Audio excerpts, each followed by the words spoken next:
Welcome to idiom academy. Tamil Nadu TET special TET exam நமக்கு வந்துருச்சு. இதுக்கு நம்ம இடியம் அகாடமி ஒரு ஒன் ஷாட் ரிவிஷனும் நம்ம போட்டிருக்கோம். ஒன் ஷாட் ரிவிஷனை நீங்க பார்க்கலனா அதையும் பாருங்க. அதுல கம்ப்ளீட்டா சிடிபி பேப்பர் 1 பேப்பர் 2 கம்ப்ளீட்டா நம்ம கவர் பண்ணியிருப்போம். கூடவே நம்ம தமிழ்நாடு 2025க்கு கம்ப்ளீட் சிடிபி பேப்பர் 1 பேப்பர் 2 இந்த மாதிரி நம்ம ரிவிஷன் சீரீஸ் நம்ம போட்டிருந்தோம். இது part A, part B, part C, part D, part E. இது ஒரு 8 மினிட்ஸ் வீடியோ தான்.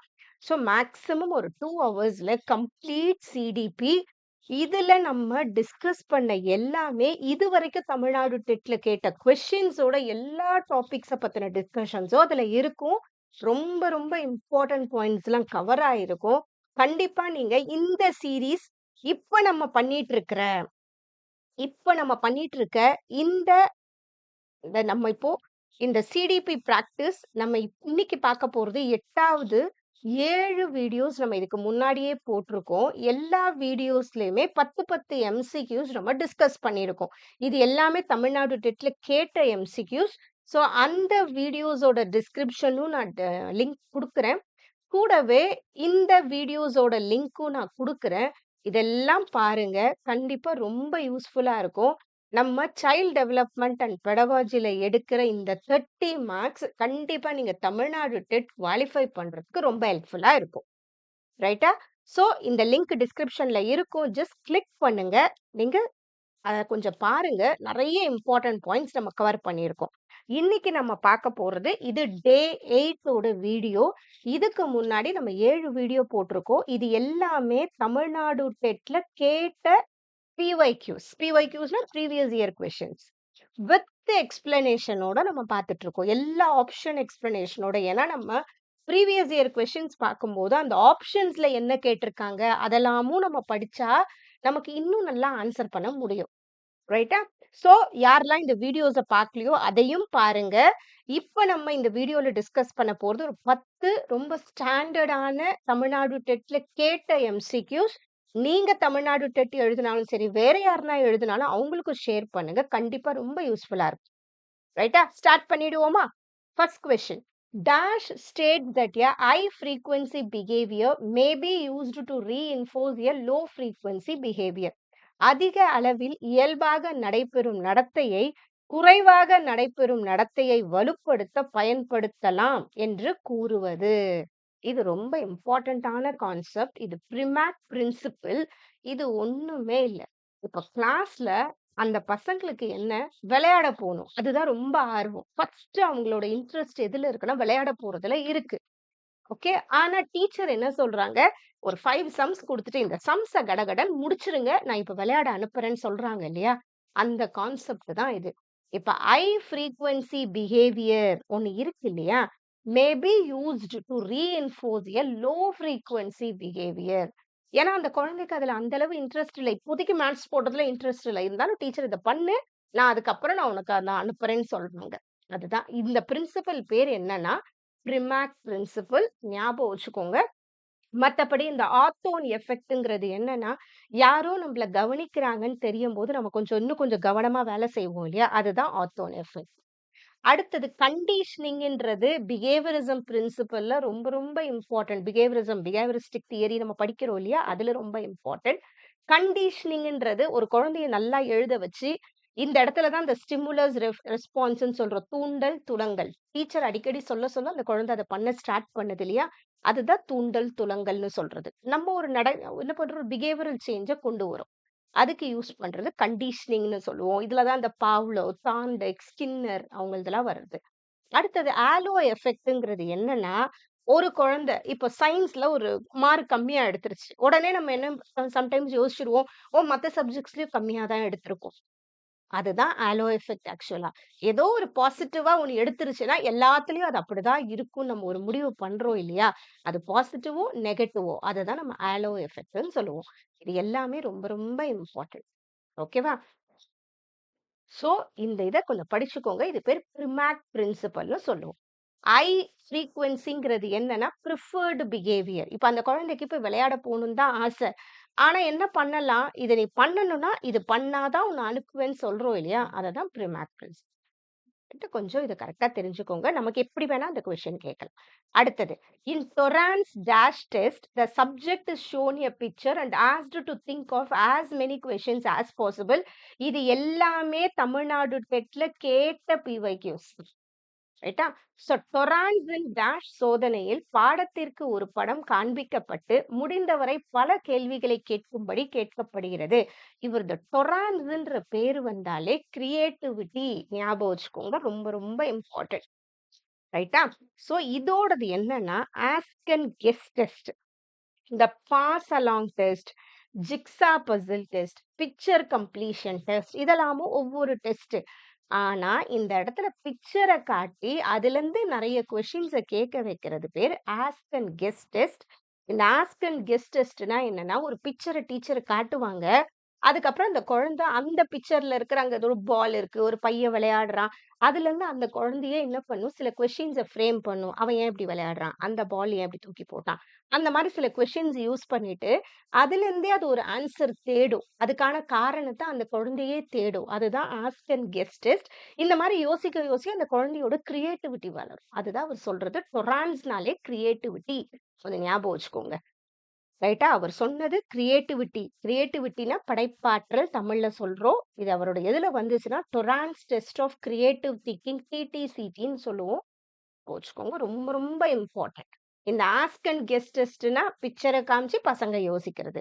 பிக்சர் கம்ப்ளீஷன் டெஸ்ட்ல எப்படி இருக்கும்னா, அந்த பிக்சர்ஸ் எப்படி இருக்கும், ஒரு மாதிரி பாதியா இருக்கும். அந்த குழந்தைங்க அதை வந்து கரெக்டா முடிக்கணும். அதான் இந்த பாஸ் அலாங் டெஸ்ட்ன்னு சொல்றது குரூப் டிராயிங். ஒரு 10 பசங்க 20 பசங்க இருந்தாங்கன்னா ஒரு குரூப்பா என்ன பண்ணுவாங்க, ஒவ்வொருத்தவங்க ஒவ்வொரு டிசைன் பண்றது. ஒரு குழந்தை இப்படி வரையும், ஒரு குழந்தை இப்படி வரையும்.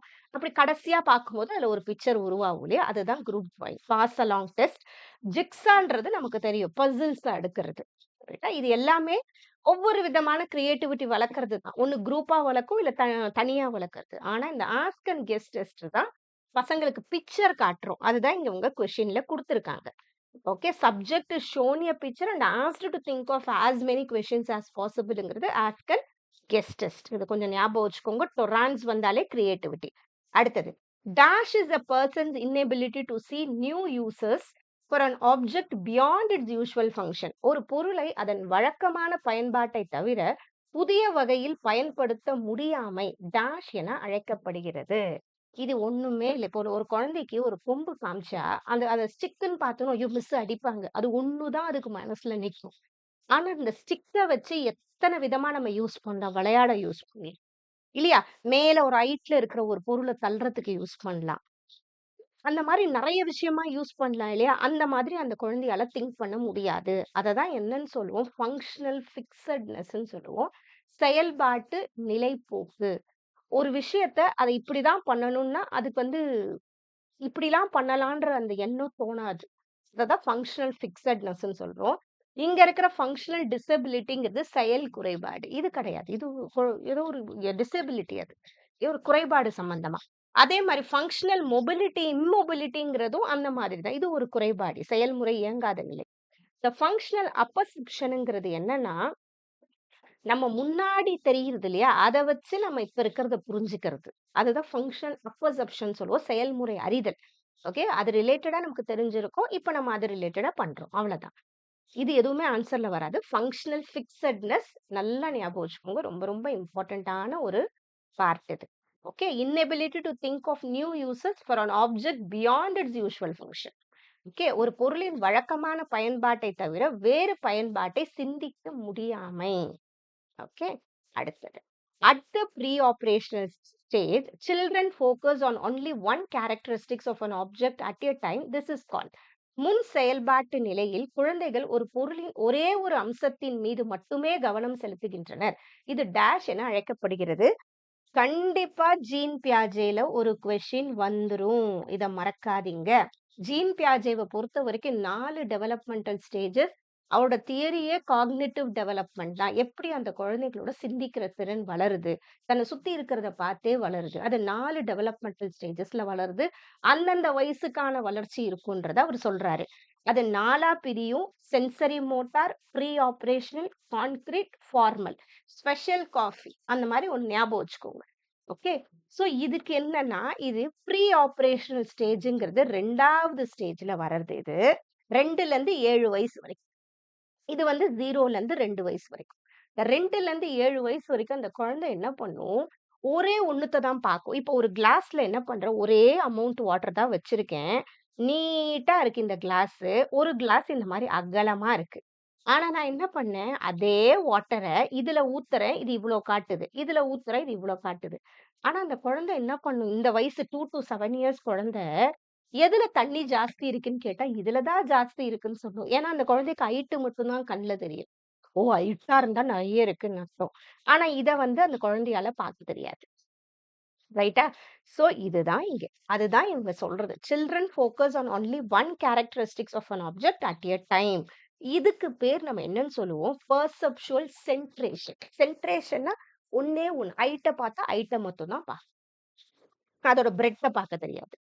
ஓகேவா? அததான் இவங்க சொல்றது. இர்ரிவர்சிபிலிட்டிங்கிறது திருப்பி பார்க்கிறது. ரிவர்சிபிலிட்டி. ரிவர்சிபிலிட்டினா என்னது?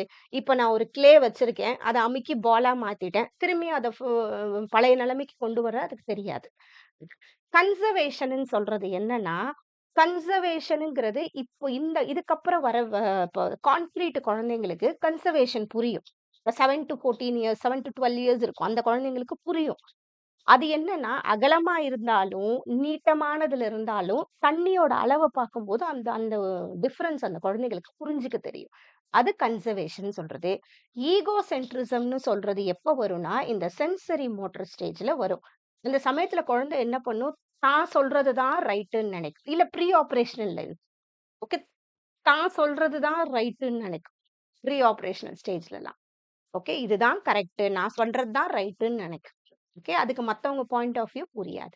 ஸோ ப்ரீ ஆப்பரேஷனல் ஸ்டேஜ் கொஞ்சம் நல்லா ஞாபகம் வச்சுக்கோங்க. 2 டூ 7 இயர்ஸ் சென்ட்ரேஷன் எதுல வரும்னா, இதுல தான் வரும். ஓகே. அந்த சென்ட்ரேஷன், இந்த ego centrism, irreversibility, failure of conservation சொல்லுவோம் நம்ம. அதுதான் இங்க சொல்றோம். ஈகோ சென்ட்ரிசம் சுய மைய நோக்கு. நான் பண்றது தான் கரெக்ட். என்னோட பெர்ஸ்பெக்டிவ்ல எது பெருசா இருக்கோ அதுதான் பெருசு. ஓகே. கொஞ்சம் இதெல்லாம் ஞாபகம் வச்சுக்கணும். ரொம்ப இம்பார்ட்டன்ட். எங்க ஜீன் பியாஜே கண்டிப்பா ஒரு கொஸ்டின் வரும். நல்லா படிச்சுக்கோங்க. இன் language learning dash refers to brain functions concentrated in one hemisphere.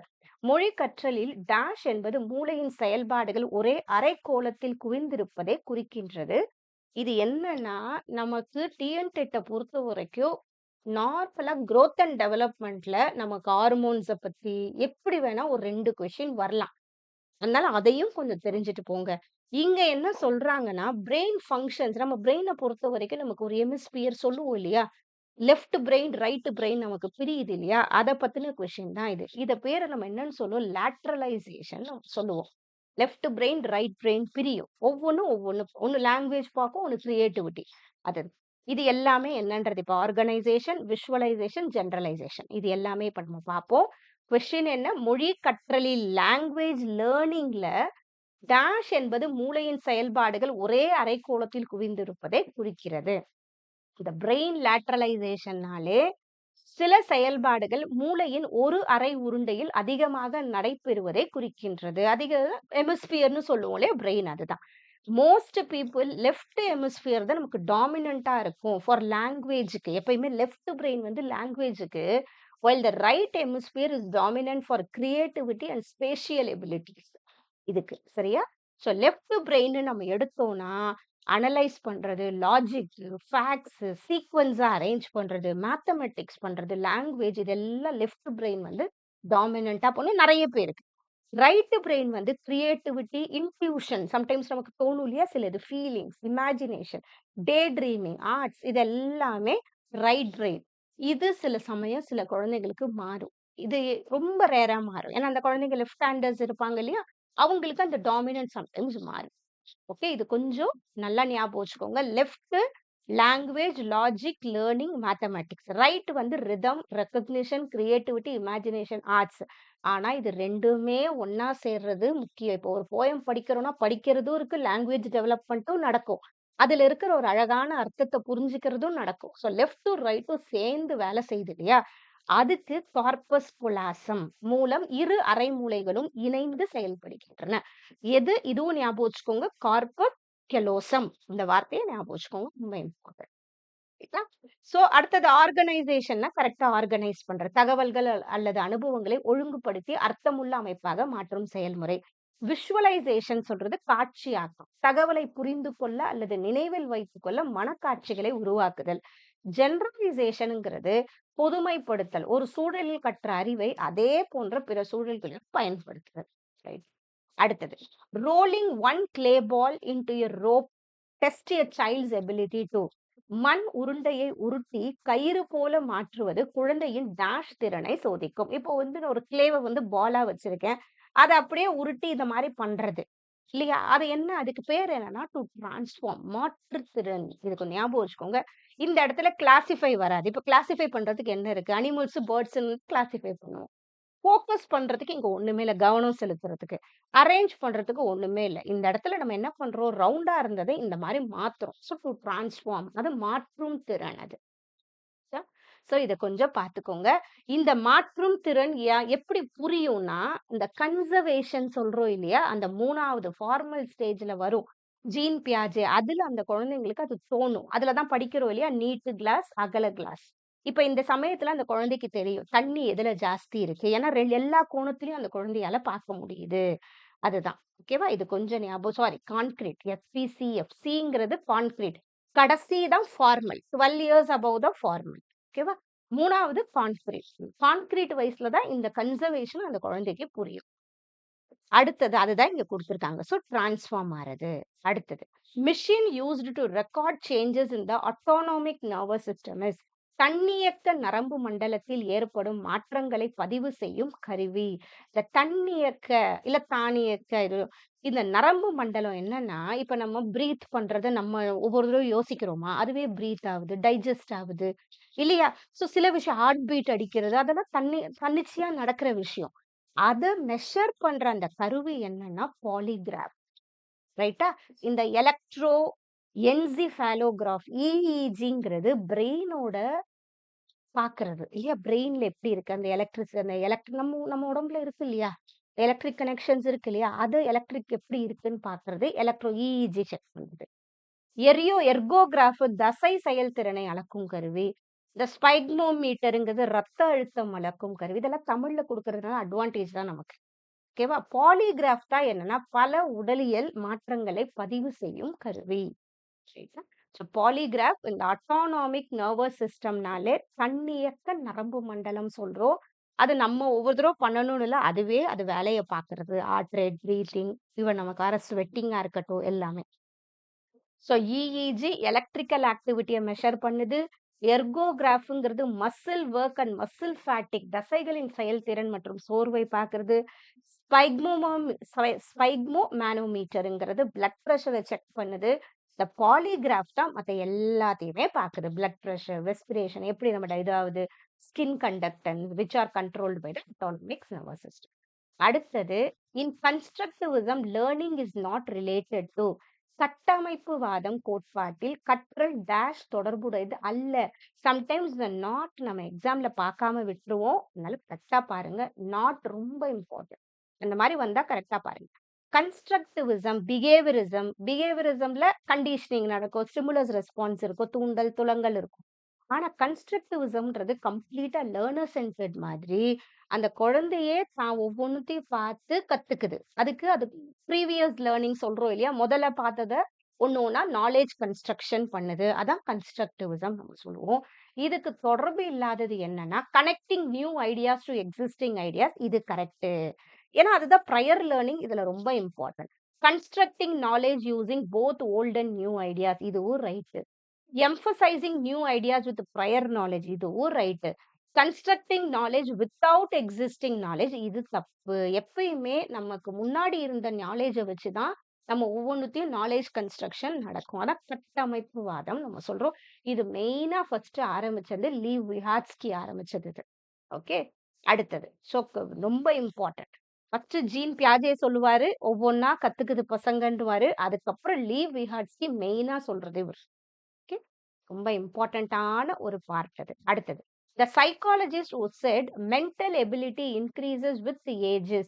வயது அதிகரிக்கும் போது மனத்திறன் மேம்படும் என்று கூறிய உதவியலாளர் சாரி உளவியலாளர் யாருன்னா ஆல்ஃபர்ட் பினட். ஆல்ஃபர்ட் பினட் தான் 1905ல முதல்ல இதுக்குன்னு ஒரு எக்ஸ்பெரிமெண்ட் பண்றாரு. தியோடர் சைமன் சொல்லுவோம். சைமனோட சேர்ந்து 2 பேரும் பண்றாங்க. பசங்க வயசு ஏற ஏற அந்த குழந்தைங்களோட அந்த திங்கிங் கேப்பபிலிட்டி ஏறுதா? அததான் மென்டல் ஏஜ்ன்னு சொல்லுவோம். ஓகே. மென்டல் ஏஜ்னா அந்த ஏஜ்க்கு அந்த குழந்தை எப்படி திங்க் பண்ணுது. குரோனாலஜிக்கல் ஏஜ்ங்கிறது நம்மளோட நார்மல் ஏஜ் தான் நம்ம குரோனாலஜிக்கல் ஏஜ்ன்னு நம்ம சொல்றோம். அதுக்கப்புறம் தான் இதுக்கு ஃபார்முலா வந்து கண்டுபிடிக்கிறது அது வேற. மென்டல் ஏஜ் பத்தி முதல்ல எக்ஸ்பெரிமெண்ட் பத்தி கண்டுபிடிச்சது யாரு? ஆல்ஃபர்ட் பினட் தான். ஆல்ஃபர்ட் பினட் தான் வயசு ஏற ஏற அந்த குழந்தைங்க வந்து திங்கிங் கேப்பபிலிட்டியும் ஏறும்ன்றது சொல்றாரு. ஓகேவா? இது கேட்டல், பிரான்சிஸ் கேல்டன், உட்வொர்த் கிடையாது. Alfred Binet. கொஞ்சம் ஞாபகம் வச்சுக்கணும். ரொம்ப இம்பார்ட்டன்ட். இவர் சைமன் அவரோட சேர்ந்து பண்றாங்க. சோ அந்த பினட் சைமன் இன்டெலிஜென்ஸ் ஸ்கேல்னே அதுக்கு பேரு. ஓகே. ஆல்ஃபர்ட் பினட் சொல்றேன். அப்புறம் கேட்டில் இவரு இத கொஞ்சம் தெரிஞ்சுக்கோங்க. இவரும் ரொம்ப இம்பார்ட்டன்ட். கேட்டில் என்ன சொல்லியிருப்பாரு, இந்த இன்டெலிஜென்ஸ்ல ஃப்ளூயிட் அண்ட் கிறிஸ்டலைஸ்ட் இன்டெலிஜென்ஸ்ன்னு ஒண்ணு சொல்லியிருப்பாரு. திரவ மற்றும் படிக நுண்ணறிவுன்னு சொல்லியிருப்பாரு. அப்படின்னா என்னன்னா, திரவ நுண்ணறிவுன்றது நமக்கு அத பத்தி ரிலேட்டடா எதுவுமே தெரியாது. புதிய பிரச்சனைகள் தர்க்க ரீதியாக தீர்க்கும் திறன். தர்க்க ரீதினா நம்ம ஒவ்வொரு ஸ்டெப்பா பார்க்கிறோம். லாஜிக்கல் ரீசனிங் சொல்றோம் இல்லையா? நம்ம ஒவ்வொரு விஷயத்த பார்த்து அதிலிருந்து நம்ம ஒரு சொல்யூஷனுக்கு கொண்டு வரோம். அது தர்க்க ரீதியாக. ஓகே. யூசிங் ரீசனிங் அதுதான். அது ஃப்ளூயிட் இன்டெலிஜென்ஸ்க்கு இங்க நம்ம முதல்ல படிச்சது எதுவும் உதவல. ஆனா கிறிஸ்டலைஸ்ட் இன்டெலிஜென்ஸ்னா படிக நுண்ணறிவுக்கு நம்ம முன்ன படிச்ச அனுபவம் இருக்கும் இல்லையா? அத வச்சு அந்த பிரச்சனைக்கு தீர்வு காண்றோம் இல்லையா? அததான் நம்ம கிறிஸ்டலைஸ்ட் படிக நுண்ணறிவுன்னு சொல்றோம். இது யாரு சொல்றா? இது கேட்டில் சொல்லியிருக்காரு. இந்த கொஸ்டினும் ரொம்ப இம்பார்ட்டன்ட். ஓகே. திரவ நுண்ணறிவுனா புது பிரச்சனைக்கு சொல்யூஷன் கண்டுபிடிக்கிறது. படிக நுண்ணறிவுனா நமக்கு தெரிஞ்ச ஒரு விஷயத்துல இருந்து ஒரு சொல்யூஷன கொண்டு வர்றது. அதை யூஸ் பண்ணி. அடுத்தது பிரான்சிஸ் கேல்டோனுங்கிறவரு தனிநபர் வேறுபாடுகள் மற்றும் பரம்பரை நுண்ணறிவு அத பத்தி ஆய்வு பண்ணவரு. உட்வொர்த் என்னன்னா தனிநபர் தகவல் பட்டியல் மூலம் அறியப்படுகிறார். உட்வொர்த் பர்சனல் டேட்டா ஷீட். இது பர்சனாலிட்டி அசஸ்மென்ட்க்கு வரும். இது ஒரு ஞாபகம் வச்சுக்கோங்க. இன் கேஸ் வந்தா அதை யூஸ் பண்ணுங்க. அடுத்தது 3 A's to be followed by parents are பெற்றோர் கடைபிடிக்க வேண்டிய 3 ஏக்கள் எவை? இது கொஸ்டின் நமக்கு TNTETல கேட்டிருக்காங்க. இதுக்கு ஆன்சர் அக்செப்ட், அட்ஜஸ்ட், அப்ரிஷியேட். ஏற்றுக்கொள் சாரி. இது அக்செப்ட், அஃபெக்ஷனேட், அப்ரிஷியேட். ஓகே. இதுக்கு அட்ஜஸ்ட் இல்ல அஃபெக்ஷனேட். ஏற்றுக்கொள், அன்பு காட்டுக, பாராட்டுக. இந்த குழந்தைய மத்தவங்க கிட்டலாம் கம்பேர் பண்ணாம அந்த குழந்தை என்னது எப்படி இருக்கோ அதே மாதிரி ஏத்துக்கிறது. அது பேரண்ட்ஸோட கடமை. அஃபெக்ஷனேட் அந்த குழந்தைகிட்ட அன்பு காட்டுறது. அந்த குழந்தை என்ன பண்ணாலும் அத பாராட்டுறது. பாசிட்டிவா பாராட்டுறது ஒரு பேரண்ட்ஸோட கடமைன்னு சொல்றாங்க. இதா அக்செப்ட், அஃபெக்ஷனேட், அப்ரிஷியேட். ரொம்ப ரொம்ப இம்பார்ட்டன்ட்.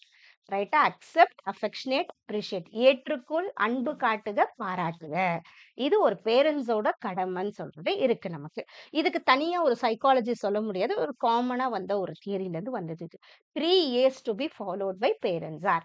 ரைட்டா? இன்னைக்கு நம்ம பார்த்தது டே 8 ஓட 10 TNTETல கேட்ட ரொம்ப ஸ்டாண்டர்டான பிவைக்யூஸ். இதே மாதிரி இதுக்கு முன்னாடி 7 வீடியோ போட்டிருக்கோம்.